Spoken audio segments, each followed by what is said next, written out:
आश्रय कैसे पुष्ट होगा, बहुत ध्यान से सुनिए।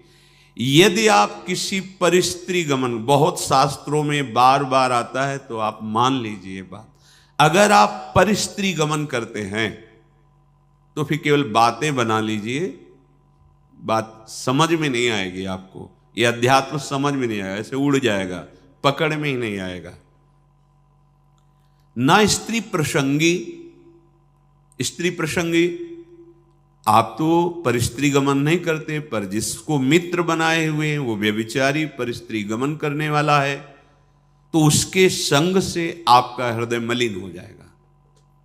श्री शौभरी जी महाराज, संगम त्यजेत मिथुन व्रति नाम मुमुक्षु सर्वात्मना न विसजेत बहिरिंद्रियाणि।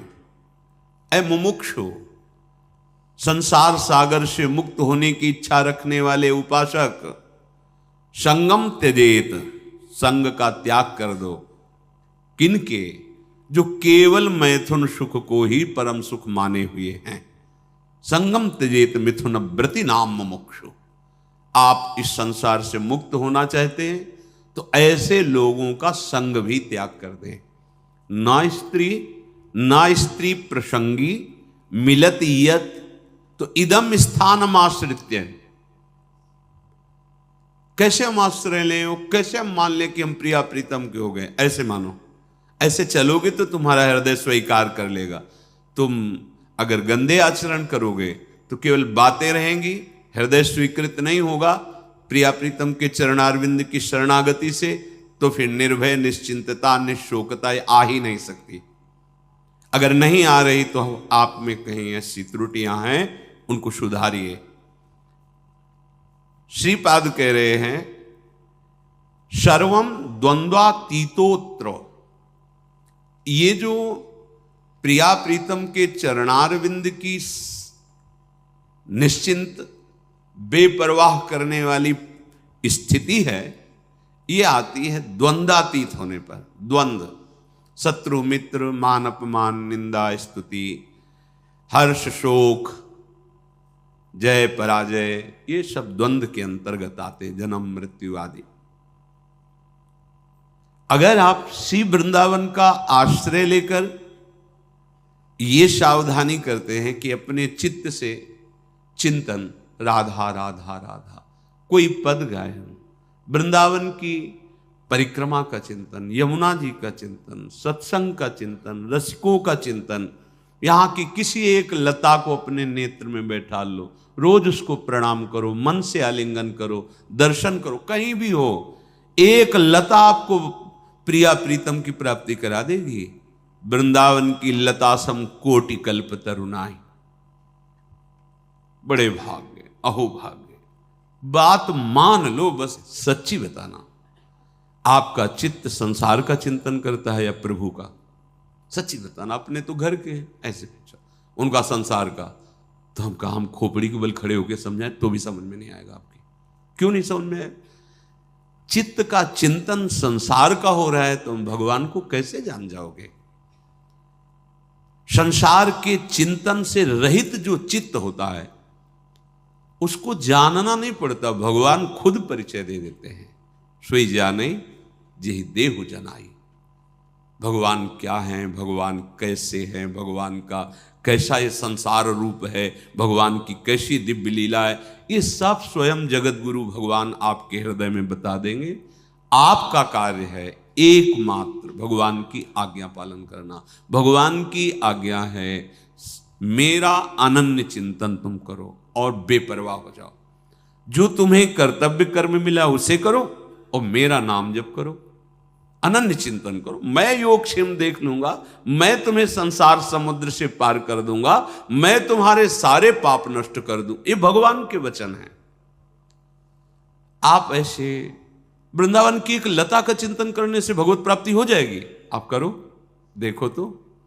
ये लता जानते हो, बड़े बड़े परमहंसों के द्वारा वंदनीय पूज्य जो प्रेम रस में डूबे हुए महापुरुष हैं, वो श्री जी की सेवा के लिए यहाँ खगमृग पशु पंछी लता बने हुए।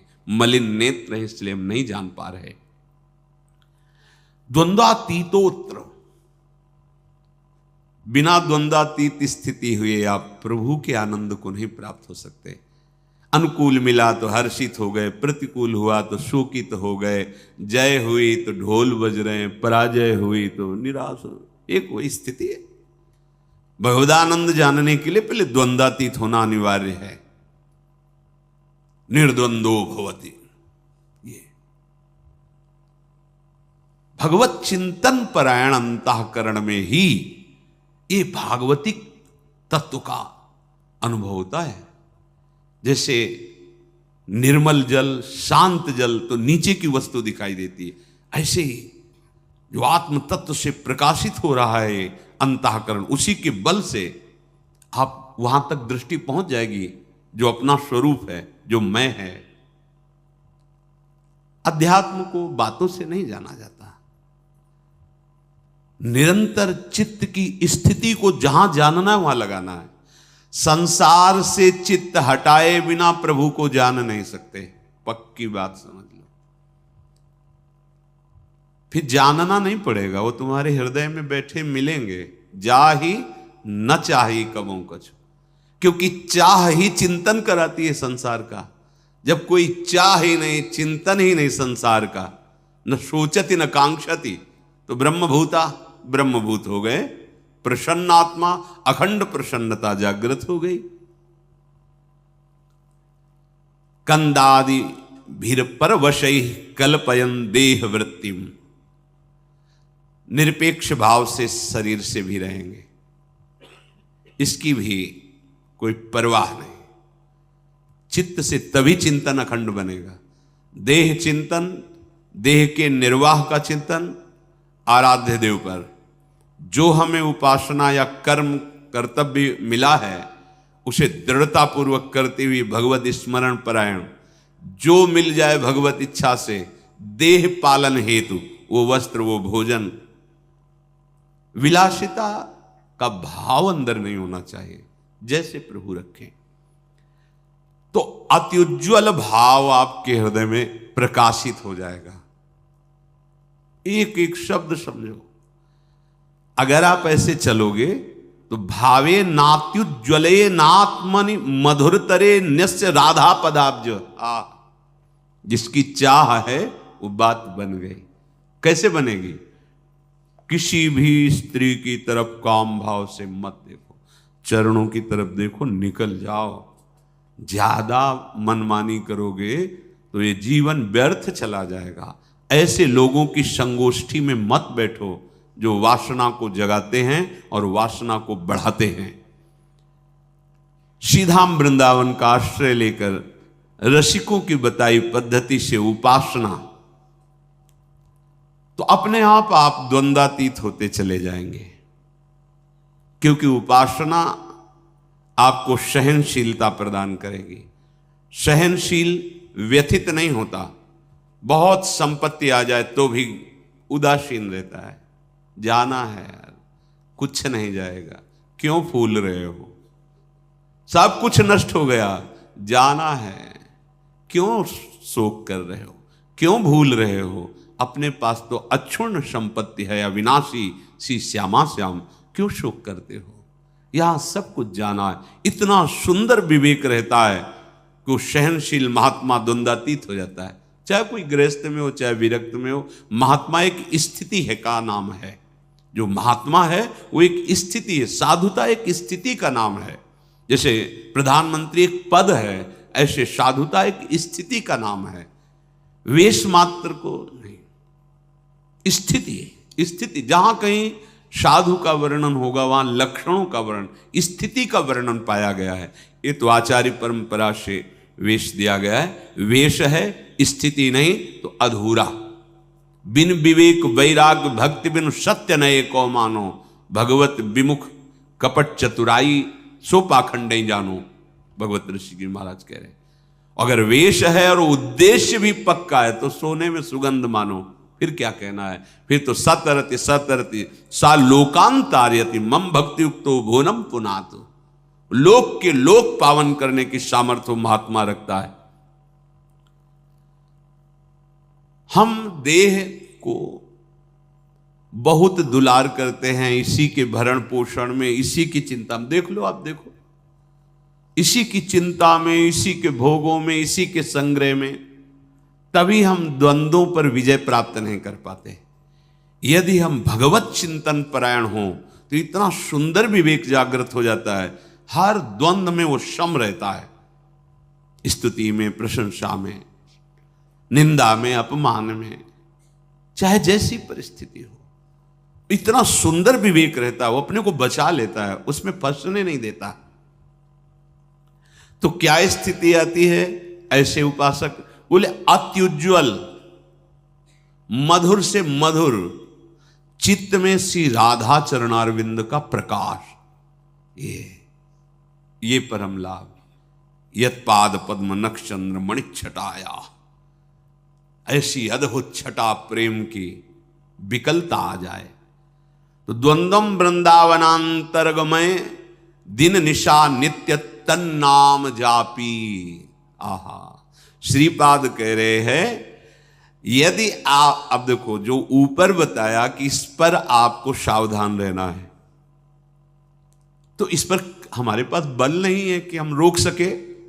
तो कह रहे हैं नित्य निरंतर तन नाम, उनका नाम जप करो। किनका? जिनका वृंदावन है, राधा राधा राधा।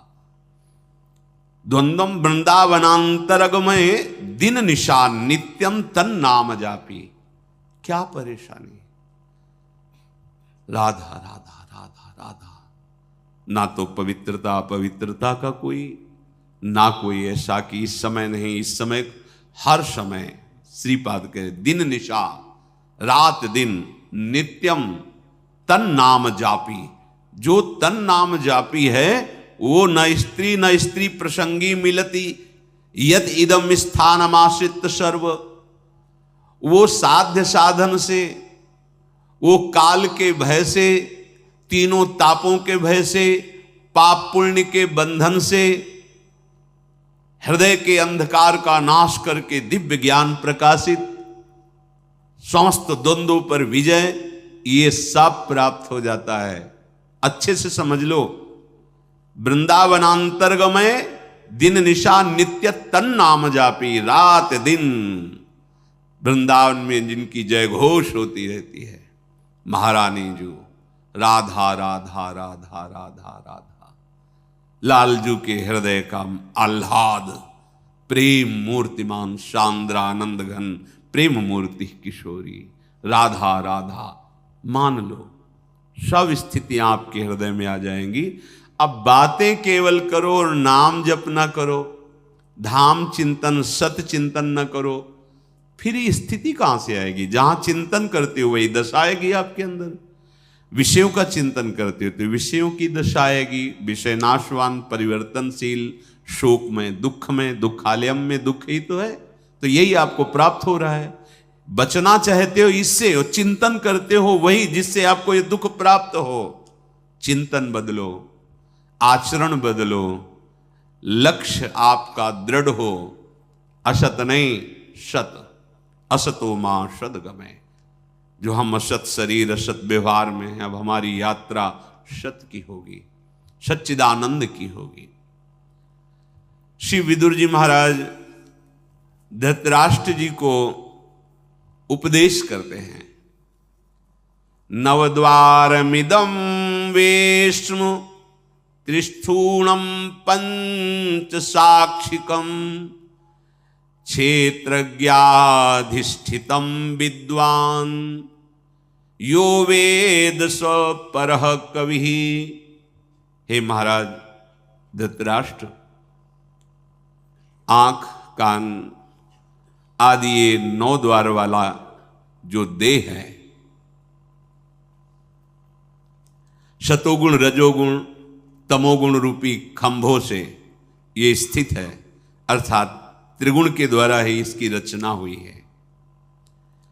5 ज्ञानेंद्रियां विषयों को भोगने वाली हैं, परिचय कराने वाली। आत्मा राजा की तरह विराजमान है। इस महल में 9 द्वार वाले राजा की तरह आत्मा विराजमान है। अब मंत्री बड़े बेईमान हो गए, गलत सलाह देने लगे। बुद्धि, मन, ये मंत्रणा का परिकर है।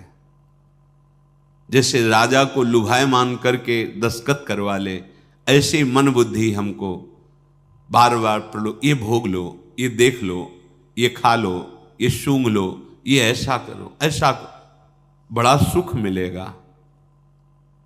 हम राजी होते चले गए और हम फंस गए।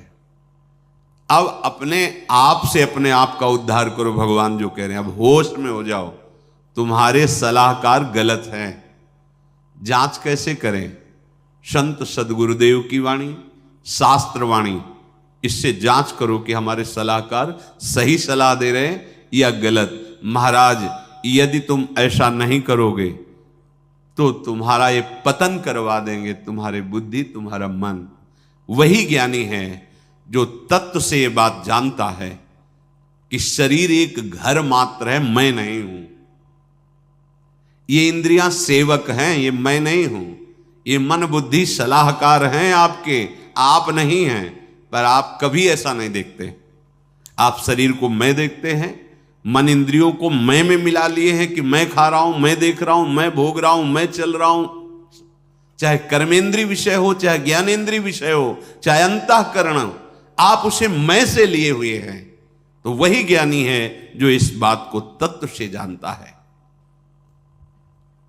विदुर जी महाराज कह रहे हैं, जो कोई भी नशा करेगा, मत्तः, शराब पीना, गांजा पीना आदि आदि जो ये नशे हैं, नहीं भाई, देखो भगवान का प्रसाद जिसे कहा जाता है, उस सर्व दुखों का हरण करने वाला है। और भगवान का प्रसाद, भगवान का नाम, भगवान का उच्छिष्ट प्रसाद, जो हमारे हृदय के पापों का नाश करके प्रसन्नता प्रदान, प्रसादे सर्व दुखा नाम हा निरस्योपजायते। प्रसाद का मतलब ये नशा नहीं है। जो करते हो हम प्रणाम करते हैं, पर हमारा शास्त्र कहीं ऐसा किसी भी उपासना में किसी भी उपासक को आदेश नहीं करता।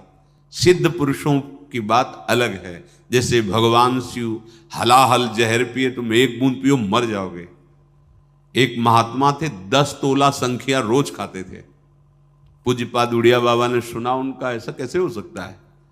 अरे 1 तोला में 10-5 मर जाए, फिर 10 तोला। बोले महाराज झूठ बात नहीं, वो रोज शाम के 4 बजे पाते। बाबा गए उनके यहां तो पूछा, तो उन्होंने मुस्कुरा के कहा, हाँ पाते।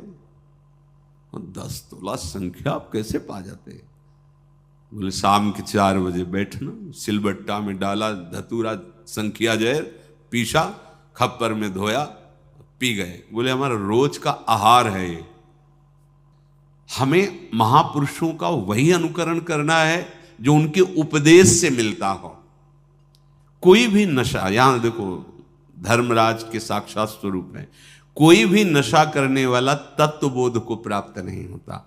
जो तत्वबोध को प्राप्त हो गया है उसके ऊपर कोई नियम नहीं है। जैसे आद्य गुरु भगवान शंकराचार्य जी आगे जा रहे थे, पीछे शिष्यजन जा रहे थे। पता नहीं क्या भाव आया, मछलियां उठाई, ऐसे बिक्रे, ऐसे उठाए, वो खा लिया। जब देखा गुरुजी ने खा लिया तो 4 शिष्यों ने नहीं खाया और श्रेष्ठ ने। आगे जा रहे थे तो भ्रमण ही करते थे, तो कांच गलाया जा रहा था, खप्पर में खोलता हुआ कांच ले पी गए। तो जिन्होंने नहीं पिया तो वहां भी नहीं पिए। जो पिए थे, वो जो मछली पाए थे, उनसे कहा पियो। कांच कैसे पिएंगे, मर जाएंगे, तो मछली क्यों खा ली? जो नहीं खाए थे उनसे कहा आपने क्यों नहीं खाया जब हमने खाया? तो उनका प्रभु आपने आदेश नहीं किया। ठीक, आपने क्यों पा लिया? बोले आपने पाया तो हम पी तो रहे हैं, गलाया हुआ कांच पी ना, आप पिए। ऐसे किया तो जीवित मछलियां निकल पड़ी, सिद्ध योगी प्रवाहित कर दिया नदी। आप वो तो लीवर में जाके पचने लगी। हमें वो अनुकरण बात नहीं करनी जिसका वो आदेश न कर रहे हो। उनके उपदेश से जो उनके आचरण मिले, शास्त्र सम्मत बात है, महापुरुषों के जो आचरण उनके उपदेश से मिले, बस वही अनुकरणीय है। वो क्या कर रहे? कोई भी नशा, जैसे कहते हैं भाई, हमने सुना है ऐसे, फिर ध्यान में अल्यो ब्रह्म लोग पहुंच गए। भाई हम प्रणाम करते सिद्धों को, हम उनके चरण सेवक हैं, पर हम अपने जैसे साधकों के लिए कह रहे भाई सिद्ध पुरुष तो हलाहल पिए हो जाने, उनका काम, उनकी मस्ती, वो तो भगवान को प्राप्त हो गए। भैया उनका काम बन गया है, उनमें भगवान में अंतर नहीं। जैसे सखागण और गौवें गोपगण फंस गए दावानल में, कन्हैया बचाओ, तुम्हारे सिवा कोई नहीं बचा सकता। बोले भैया आंख मूंद लो, मुंह में पी गए, पूरे ज्वाला को पी गए मुंह में। एक कोयला लाल लाल रखो मुंह में, अभी रख पाओगे? नहीं। भगवान के मुख से साक्षात अग्नि का प्रादुर्भाव हुआ है। भगवान उसी जगह उसको रोक ले, आओ अपने स्थान पे आ जाओ, भगवान ही तो सर्व रूपों में।